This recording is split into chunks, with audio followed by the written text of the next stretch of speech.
Hi guys! Welcome back to my channel. Ang gagawin ko today, ipapakita ko ang mga buto-buto ng pakwan na tinapon lang dito sa gilid at tumubo at mayroon na siyang bunga guys. Tingnan nyo guys. Ito guys. Yan.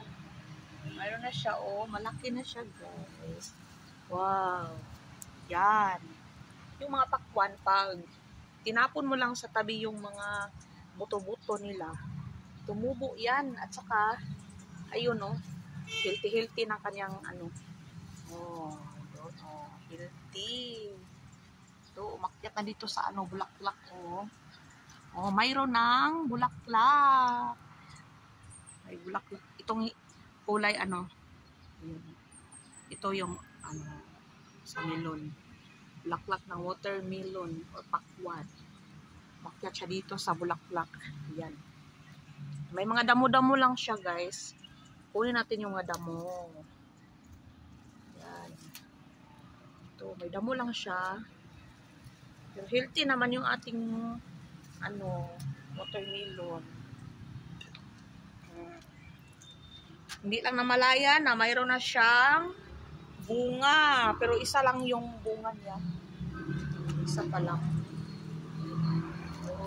Ito lang siya guys. Ito bato naman ito bato. Yan, umakyat na dyan sa puno ng bulaklak. Ito siya.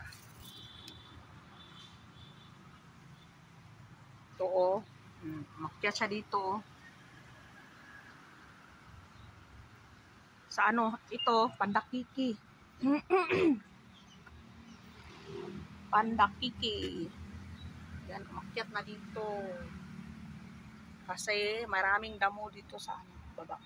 Yan natin watermelon, nag-iisang watermelon. Diba? Pag mayroon tayong mga buto-buto ng mga